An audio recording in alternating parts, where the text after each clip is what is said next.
बोलिए प्रेम से श्री सद्गुरु महाराज की जय।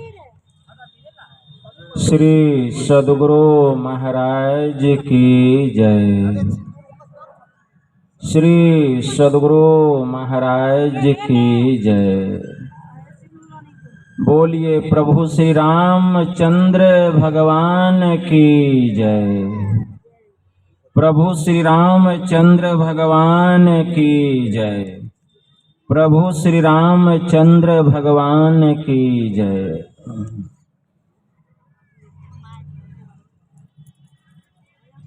नमामि अमित ज्ञान रूपं कृपालं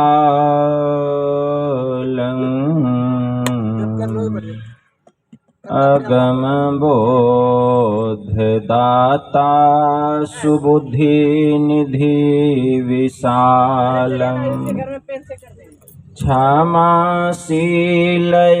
धीर गंभीर ज्ञानम् धर्मकील दृढ़ थीर समधीर ध्यानम् जगत त्राणकारी अघारी उदारम्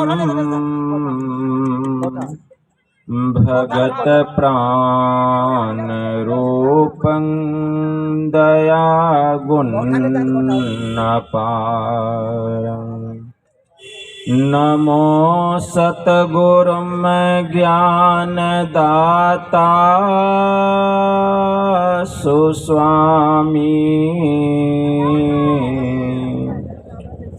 नमामि नमामि नमामि नमामि नमामि नमामि नमामि नमामि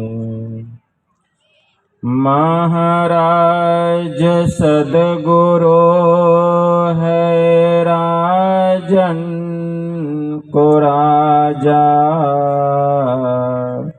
है जिनकी कृपा से सरय सर्व काजा भने में ही सोई परम गुरु नमामि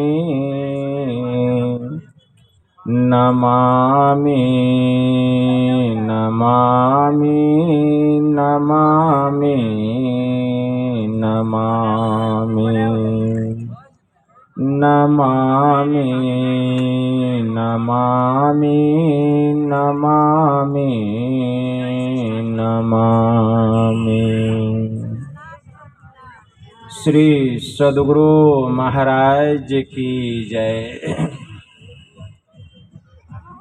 आप लोग कृपया शांति बनाकर रखेंगे और सत्संग मनोयोग पूर्वक ध्यान से श्रवण करेंगे तो सत्संग का जो लाभ मिलना चाहिए वह लाभ भी मिलेगा। और जिस उपलक्ष्य में प्रभु श्री राम का आज 22 जनवरी 2024 दिन सोमवार को 12:29 से 12:30 तक जो अभिजीत मुहूर्त में प्राण प्रतिष्ठा हुआ, आज उसी के उपलक्ष्य में पूरी दुनिया में जगह जगह यह आयोजन हो रहा है और सभी भक्त लोग मनोयोग पूर्वक अयोध्या नगरी में यह तो झांकी निकली है, लेकिन इसकी झांकी का प्रभाव पूरी दुनिया पर पड़ा है। और आज हम लोग उसी के उपलक्ष्य में यह संत मत सत्संग का आयोजन कराने वाले हमारे जो संस्था के लोग हैं, हमारे गौरव जी, हमारे आशीष जी, हमारे पिंटू जी, हमारे रोशन जी, आयुष जी, राजकुमार, दीपराज जी और गुलशन जी और समस्त जितने भी हमारे समाज के लोग हैं, जो इस नगर के लोग हैं, सब लोगों ने इस उपलक्ष्य में यह जो संत मत सत्संग का आयोजन रखा है, यह बड़े ही सौभाग्य की बात है। आज हम लोगों का परम सौभाग्य है कि इस उपलक्ष्य में यह संत मत सत्संग का आयोजन भागलपुर जिला नाथनगर प्रखंड में और गुरुकुल स्कूल के बीच मैदान में यह जो संत मत सत्संग संपन्न होने जा रहा है, और इसमें तमाम लोग जिस रूप में, जिस भाव में, जिस कामना को लेकर सत्संग में आए हैं, परमात्मा उनकी सभी मनोकामनाएं पूर्ण करते हैं। क्योंकि गोस्वामी जी ने लिखा, जाकी रही भावना जैसी, प्रभु मूरत देखिन तिन तैसी। जिसकी जैसी भावना होती है, प्रभु उसको उसी रूप में देखते हैं, उसी रूप में उसको दर्शन देते हैं। तो प्रातः स्मरणीय अनंत श्री परम विभूषित परमाराध्य संत सद्गुरु महाराज के पावन कमल चरणों में बारंबार नमन। आदरणीय सत्संग प्रेमी गुरुजनों, भक्तिमती माताओं एवं धर्मशिला बहनों,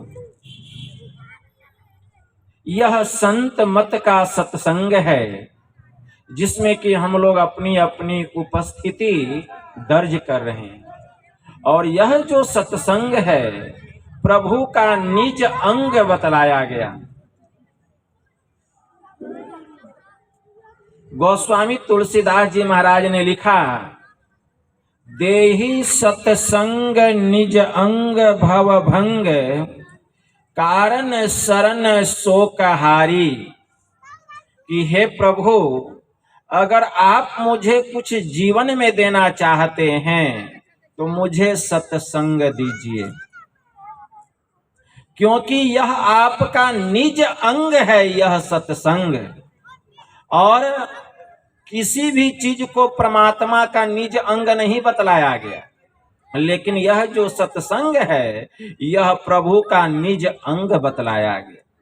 भव भंग, जो सत्संग में चला आता है, उसके जितने भी मन के विकार हैं, जितने भी जीवन के कष्ट हैं, उन सभी का प्रभु श्री राम हरण कर लेते हैं। इतना ही नहीं, श्री रंग, जो जीव सत्संग में चला आता है, उस पर हरि का रंग चढ़ जाता है और विषय का समस्त रंग उतर जाता है। भव भंग, कारण शरण शोकहारी, संसार के दुखों से छुटकारा दिलाने वाला अगर एकमात्र कारण कोई है तो वह है सत्संग। सत्संग है, विचार कीजिए। सत्संग प्रभु राम का निज अंग बतलाया गया, निज अंग। सत्संग की कितनी महिमा है। जब लंका पर चढ़ाई करने के लिए समुद्र में पुल बांधा जा रहा था, नल और नील दो मुख्य कारीगर थे। जितने भी बंदर भालू थे, ऋष थे, सब लोग पत्थर ले लेकर के आते थे, चट्टान ले लेकर के आते थे, बड़े बड़े चट्टान, और नल और नील को ला करके देते थे।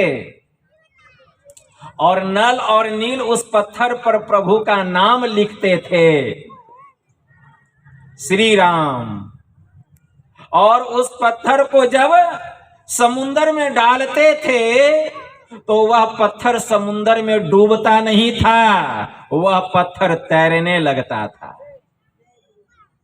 तैरने लगता था। सभी बंदर भालू ने देखा, बड़ी विचित्र बात है, हम लोग इतने बड़े बड़े चट्टान, इतने बड़े बड़े पत्थर ला करके देते हैं नल और नील को, और ये समुंदर में डालते हैं तो पत्थर डूबता नहीं है।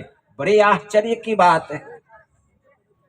सभी बंदर भालू ऋषि मिलकर जाते हैं प्रभु श्री राम के पास और कहते हैं, भगवान क्या आपको कुछ पता है? भगवान भी ऐसे बोलते हैं जैसे उनको कुछ पता ही नहीं हो। कहते हैं, क्या बात है, बताओगे तब तो, आखिर बात क्या है जो तुम लोग इस तरह से पूछ रहे हो? सभी बंदर भालू कहते हैं कि प्रभु हम लोग बड़े बड़े चट्टान, बड़े बड़े पत्थर ला ला करके नल और नील को देते हैं, और वे उस पत्थर को जब समुंदर में डालते हैं तो वह पत्थर डूबता नहीं है।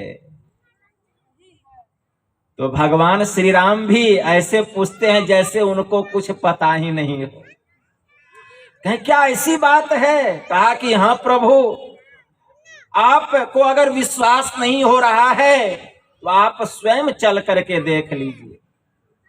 तो भगवान श्री राम कहते, चलो जरा चलकर हम भी देखें। भगवान श्री राम भी आते हैं और कहते हैं नल और नील से कि क्या बात है नल और नील, यह मैं क्या सुन रहा हूं?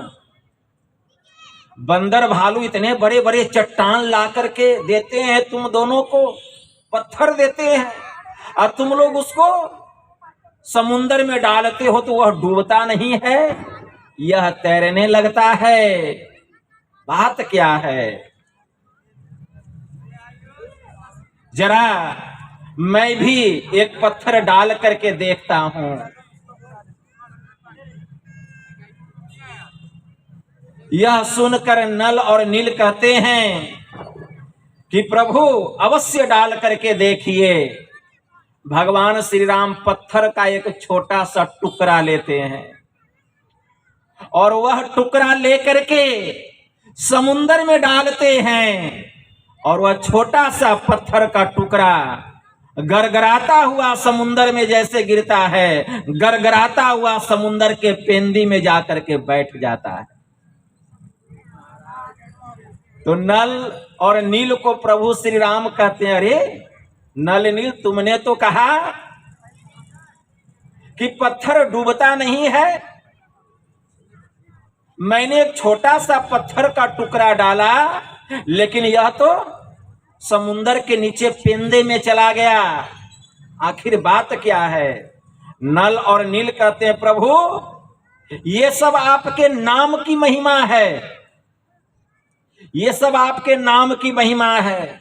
हम लोग जितने पत्थर लेते हैं, बंदर भालू जो देते हैं, सब पत्थर पर आपका नाम लिखते हैं, और उस नाम को लिख करके तब उस पत्थर को हम लोग समुंदर में डालते हैं, तो वह पत्थर समुंदर में डूबता नहीं है। ये आपके नाम की महिमा है। तो भगवान श्री राम कहते हैं, जब मेरे नाम की महिमा है तो मैं एक छोटा सा पत्थर डाला तो वह समुंदर में तैरा नहीं, समुंदर के भीतर जाकर के डूब गया। तो नल और नील कहते हैं कि प्रभु यह तो एक छोटा सा मामूली पत्थर है, प्रभु अगर आपके हाथ से ब्रह्मा भी छूट जाए तो किस रसातल में चला जाए, किस नरक में चला जाए, कहा नहीं जा सकता।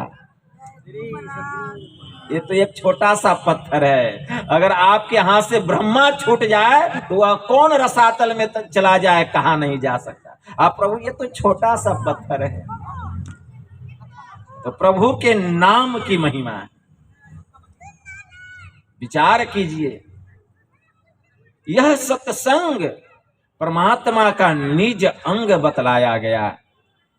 भगवान महायोगेश्वर श्री कृष्ण ने भी उद्धव से कहा कि हे उद्धव, सत्संग जिस तरह से मुझे अपने बस में कर लेता है, नाना प्रकार के तीर्थों के द्वारा, नाना प्रकार के व्रतों के द्वारा, नाना प्रकार के होम के द्वारा, नाना प्रकार के अनुष्ठानों के द्वारा, नाना प्रकार का यज्ञ, जप तप, वाजपेयी यज्ञ, अश्वमेध यज्ञ, कोई भी यज्ञ क्यों न हो, नाना प्रकार के धामों के द्वारा मैं बस में नहीं होता, लेकिन सत्संग यह मेरा निज अंग है, यह मुझे आसानी से अपने बस में कर लेता है।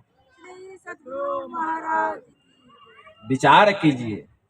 इसलिए इस स्थान पर आज प्रभु श्री राम के प्राण प्रतिष्ठा संपन्न होने के उपलक्ष्य में हमारे सभी समाज के लोगों ने, सभी नगरवासियों ने यह संत मत सत्संग का आयोजन किए, क्योंकि वे जानते हैं कि सत्संग परमात्मा का निज अंग है।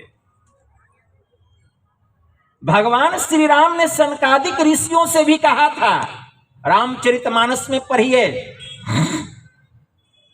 जब सनकादिक ऋषि प्रभु के पास आए तो भगवान श्री राम उठ करके खड़े हो गए उनके स्वागत में, और सनकादिक ऋषियों ने प्रभु श्री राम को सत्संग सुनाया। और सत्संग सुना करके जब सनकादिक ऋषि, ब्रह्मा जी के मानस पुत्र हैं, 5 वर्ष के चारों बालक हैं, सनक, सनंदन, सनातन और सनत कुमार तत्वदर्शी हैं, तत्वज्ञानी महापुरुष हैं। और जब उपदेश करके अपने धाम जाने लगे तब भगवान श्री राम ने क्या कहा, पढ़िए श्री रामचरितमानस 7वां सोपान उत्तरकांड। भगवान ने कहा, बड़े भाग पाइये सत्संगा, अब बिनु प्रयास होहि भवभंगा। संत संग अपवर्ग कर, अकामी भव कर पंथ, अकहीं संत कवि कोविद, अश्रुति पुराण सदग्रंथ। भगवान श्री राम ने सनकादिक ऋषियों से कहा। अब एकदम मंच के नजदीक कोई किसी को नहीं आने दीजिएगा। भगवान श्री राम ने कहा कि संत संग अपवर्ग कर, संतों का संग करना यह अपवर्ग का मार्ग है, यह मोक्ष का मार्ग है। अपवर्ग मतलब अ का मतलब होता है नहीं, पवर्ग किसको कहा गया, प फ ब भ म, इसी को कहा गया पवर्ग। कवर्ग क ख ग घ अ, इसको कवर्ग। चवर्ग च छ ज झ य, चवर्ग। तो पवर्ग किसको कहा गया, प फ ब भ म, इसको कहा गया पवर्ग। अ का मतलब होता है नहीं, पवर्ग अपवर्ग। अ मतलब नहीं, मतलब जहां ये पांचों नहीं है उस स्थान का नाम है अपवर्ग। यहां समीप नहीं आइए, एकदम उधर ही कीजिए। मतलब भगवान श्री राम कहते हैं जहां ये 5 चीज नहीं है उस स्थान का नाम है अपवर्ग। प मतलब जहां किसी भी प्रकार का पाप पुण्य नहीं है उस स्थान का नाम है अपवर्ग।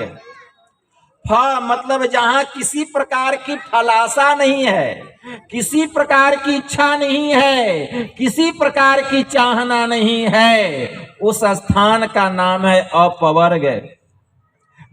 जहां किसी प्रकार का बंधन नहीं है, उस स्थान का नाम है अपवर्ग। जहां किसी प्रकार का भय नहीं है, डर नहीं है, उस स्थान का नाम है अपवर्ग। जहां जाने पर मौत नहीं होती है, उस स्थान का नाम है अपवर्ग। उसी को कहा गया मोक्ष।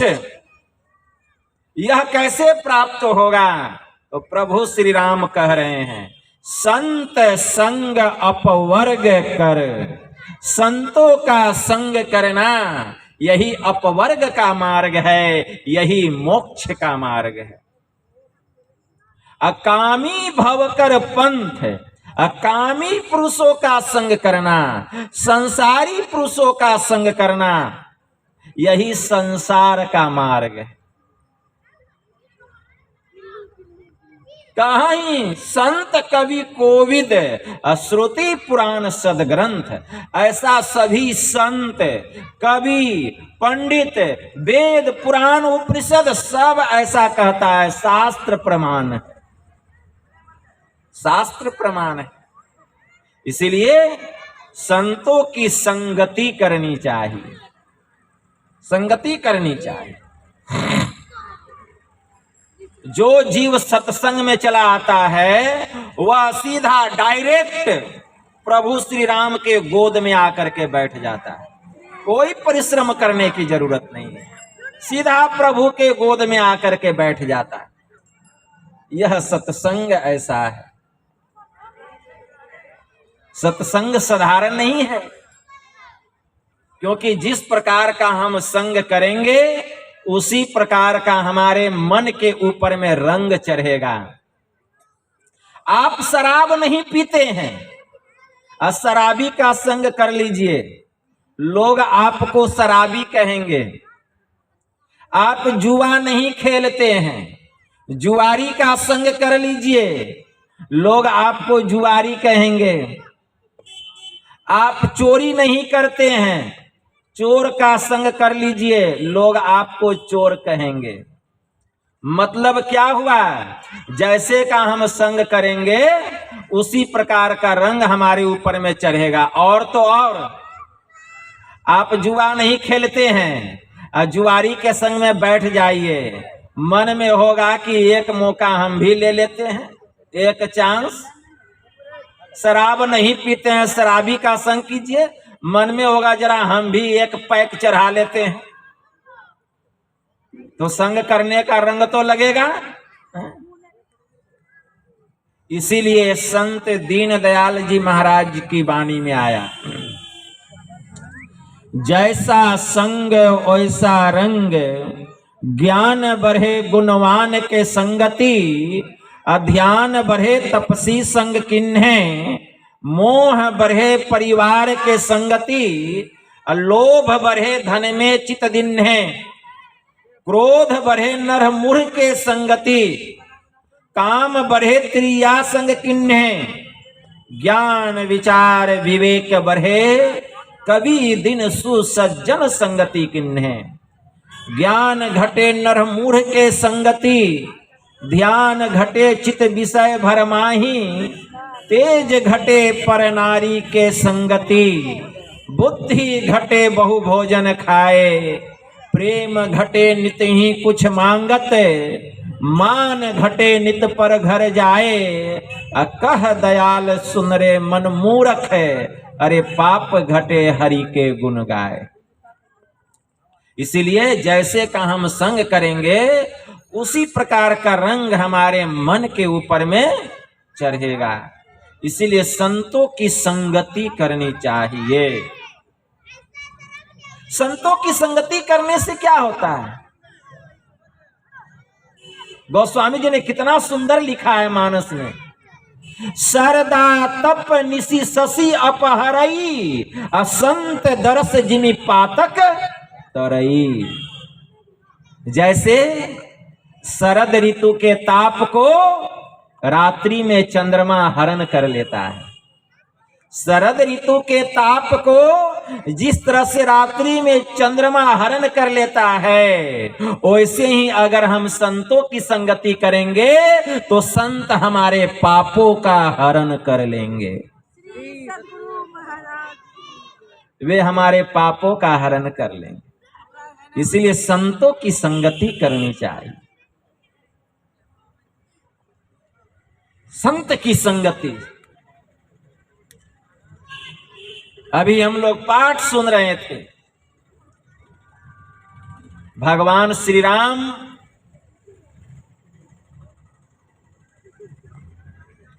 को गोह निषाद चरण पखारते हैं। क्यों चरण पखार रहे हैं? कहेंगे प्रभु मैं आपको अपनी नैया पर तभी बैठाऊंगा जबकि आपका चरण पखार लूंगा। क्यों प्रभु? मैंने सुना है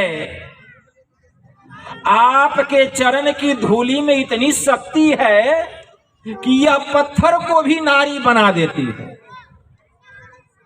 अहिल्या क्या थी? पत्थर न थी, बन गई थी। अहिल्या पत्थर बन गई थी श्राप से।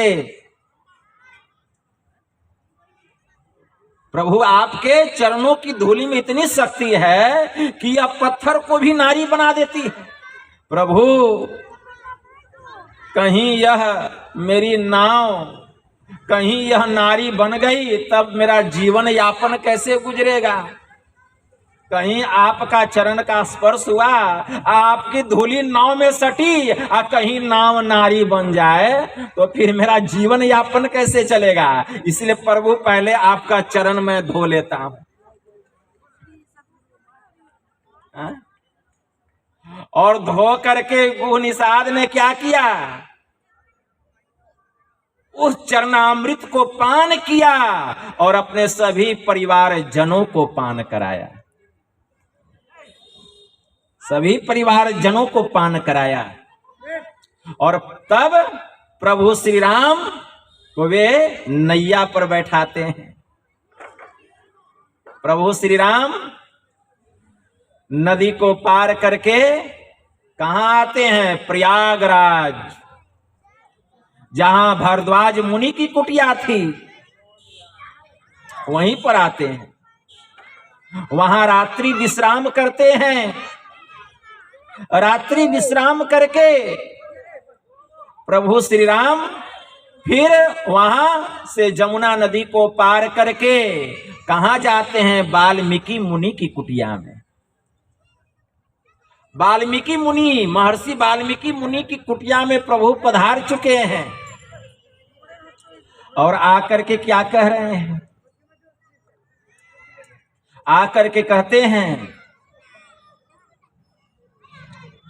कि गुरुदेव पिताजी की आज्ञा है 14 वर्ष तक वन में रहने की, इसीलिए हम लोगों के लिए आप कोई ऐसा स्थान बताइए। 14 वर्ष तक मुझे जंगल में रहना है। कोई ऐसा स्थान बताइए जहां कि मैं 14 वर्ष तक रह सकूं। महर्षि वाल्मीकि जी साधारण नहीं है, तत्वज्ञानी हैं, तत्वदर्शी हैं, तत्ववेता हैं। वे तो राम को सर्वत्र देख रहे हैं। कहीं भी ऐसा खाली स्थान नहीं उनको दिखाई दे रहा, एक तिल बिंदु भी जहां की प्रभु नहीं है।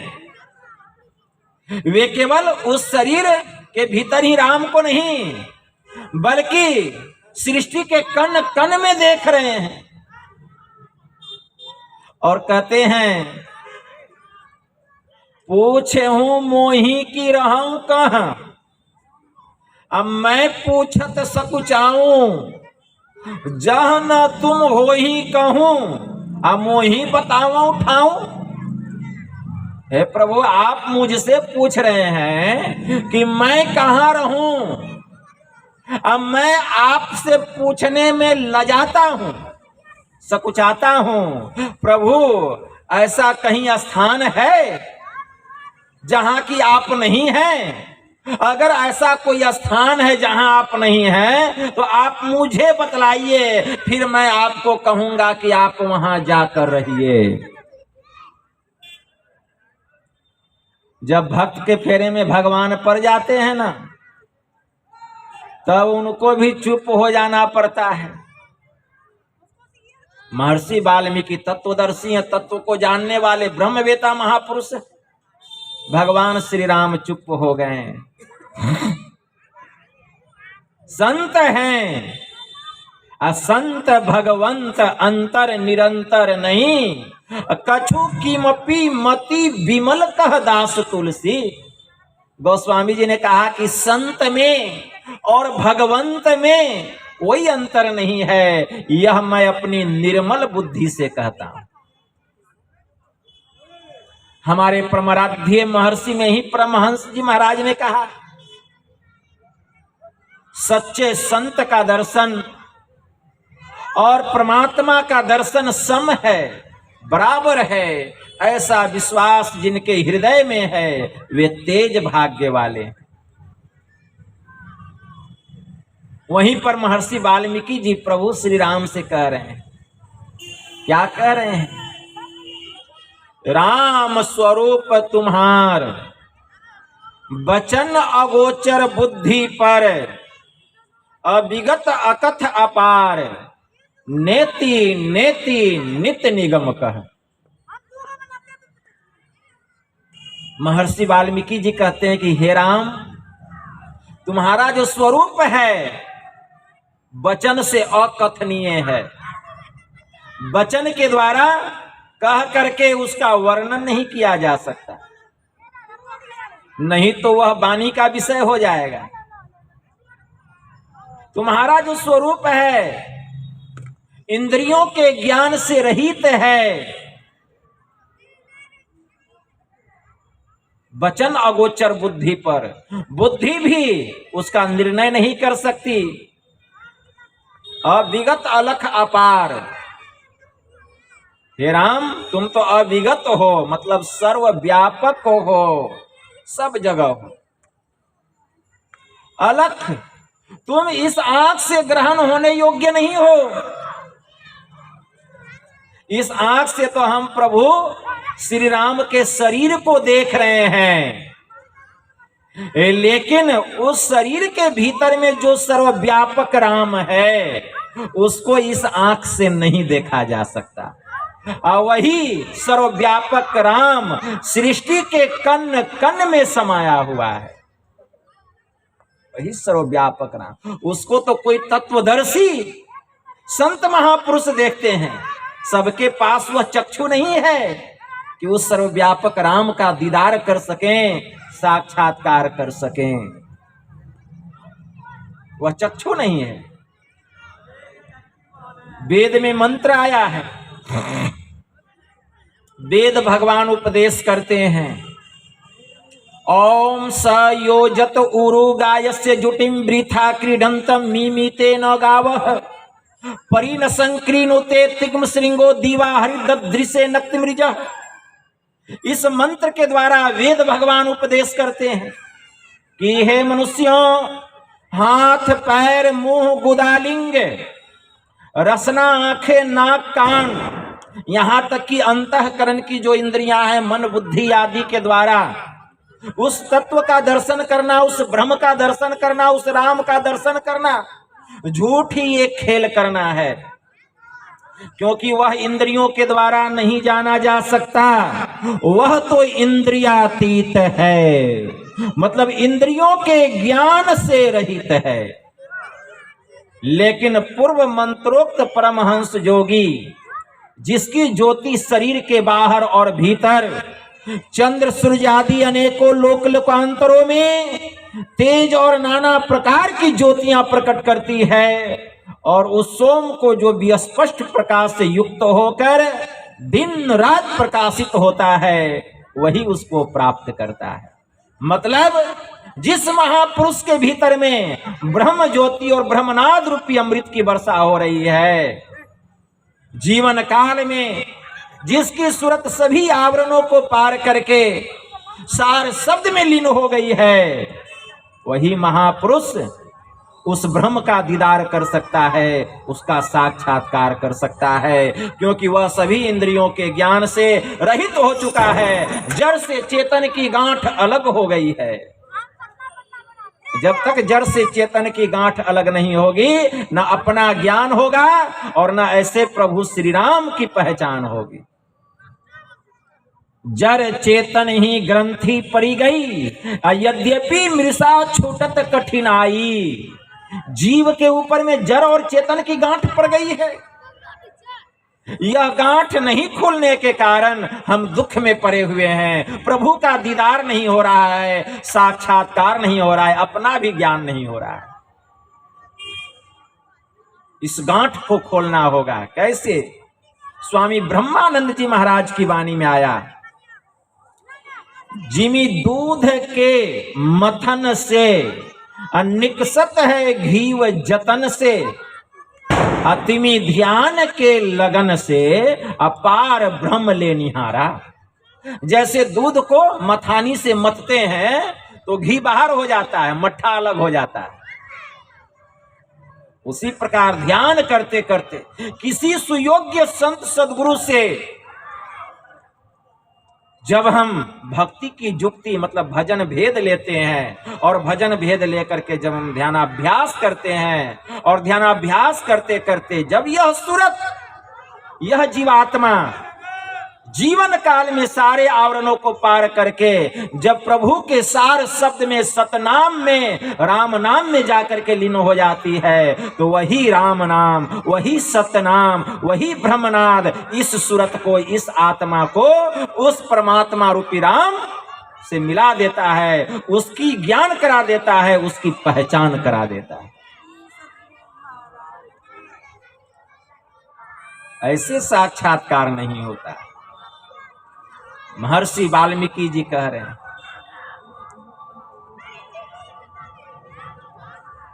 महर्षि वाल्मीकि जी कह रहे हैं, राम स्वरूप तुम्हार वचन अगोचर बुद्धि पर, अभिगत अकथ अपार नेति नेति नित निगम का। वेद जिसके संबंध में कहता है, उस राम के संबंध में जिसका इति नहीं, इति नहीं, इति नहीं, वे राम तो अनंत हैं। अनंत का मतलब बहुत नहीं, अनंत का मतलब जिसकी सीमा नहीं है, जिसका हद नहीं है, जिससे कहीं खाली नहीं है। और फिर क्या कहते हैं, जग पेखन तुम देख निहारे, विधि हरिहर असंभु नचावन हारे, अतेऊ न जाने मरम तुम्हारा। डीजे बंद हो गया। तेऊ न जाने मरम तुम्हारा, और तुम ही को जानन हारा। क्या हुआ? बंद हो गया।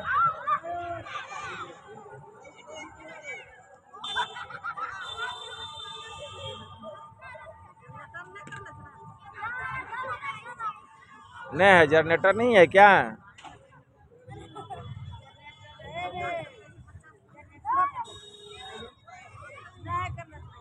श्री सद्गुरु महाराज की जय। तेऊ न जाने मरम तुम्हारा, और तुम ही को जानन हारा।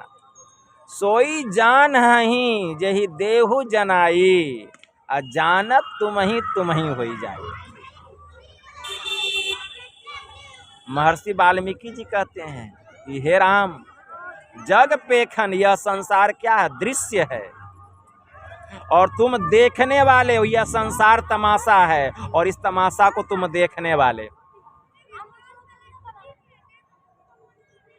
विधि हरिहर शंभु नचावन हारे, और ब्रह्मा विष्णु और महेश को भी नचाने वाले।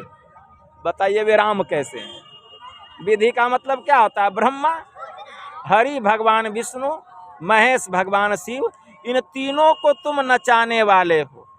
मतलब माया कृत जो ब्रह्मा विष्णु और शिव हैं, जिनकी माया से रचना हुई है, इनको नचाने वाले वे राम हैं, जो सर्वव्यापक राम, जो सर्व सत्ताधारी, जो प्रकृति के कितना परे हैं, गोस्वामी जी ने बड़ा सुंदर चित्रण किया है।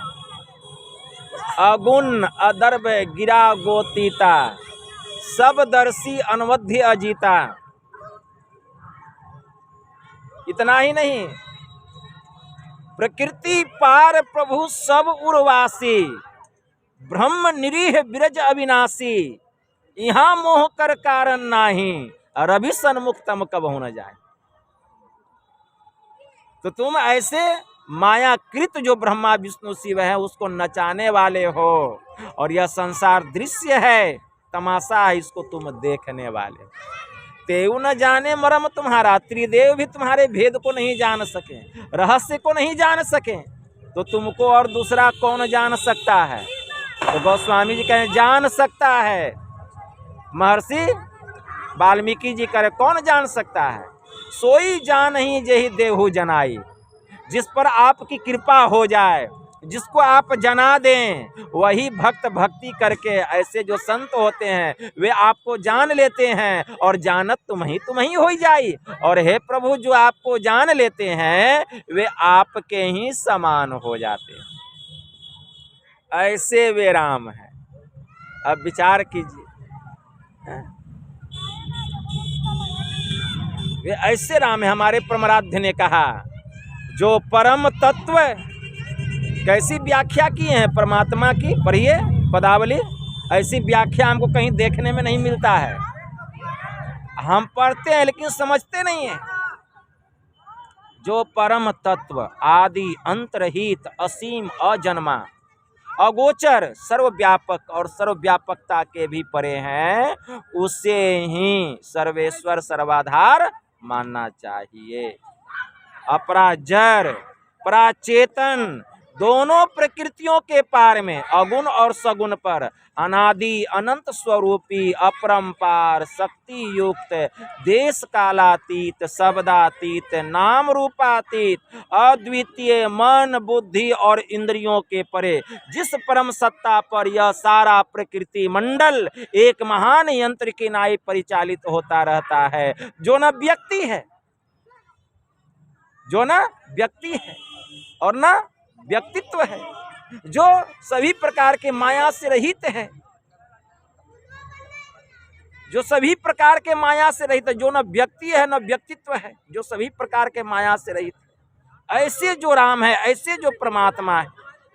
हमारे गुरुदेव कह रहे हैं कि जो न व्यक्ति है वह कोई व्यक्ति विशेष नहीं है, बल्कि संसार के सभी प्राणियों को वह उत्पन्न करने वाला है, जो सभी प्रकार के माया से रहित है, सभी प्रकार के आवरणों से रहित है, जो कि सब पर नियंत्रण करता है, सब पर शासन करता है, जिसके शासन में हम सब हैं, लेकिन वह किसी के शासन में नहीं है। वह किसी के शासन में नहीं, वह किसी के अधिकार में नहीं है। उसका कोई माँ बाप नहीं है, कोई भाई बहन नहीं है, उसका जन्म नहीं होता है, उसकी मृत्यु नहीं होती है। गुरु नानक देव जी महाराज ने क्या कहा? अलख अपार अगम अगोचरी, नातिसु काल न कर्मा, जाति अजाति अजोनी संभव, नातिसु भाव न भरमा, साचे सचियार बिटहु कुर्बानो, न तिसु रूप वर्णु नहीं रखिया, साचे शब्द निशानो, न तिसु मातु पिता सुत बंधप, न तिसु कामन नारी, अकुल निरंजन अपरंपरो सगली ज्योति तुम्हारी। घटी घटी अंतरी ब्रह्म लुकाइया, घटी घटी ज्योति सबाई, वज्र कपाट मुक्ते गुरुमति निर्भय तारी लाई। जंत उपाई कालू श्री जनता, बस गति जुवती सबाई, सतगुरु सेवई पदारथु पावई, छूट ही शब्द कमाई। सूचे भारे सांचू समावे, बिरले सूचाचारी, अतंते कौप्रम तंतु मिलाइया, नानक सरने तुम्हारी। ऐसे वे परमात्मा, ऐसे वे ईश्वर हैं, ऐसे वे ब्रह्म हैं, जो सर्वव्यापक और सर्वव्यापकता के भी परे हैं, जो परम सनातन, परम पुरातन एवं सर्वप्रथम से ही विद्यमान है।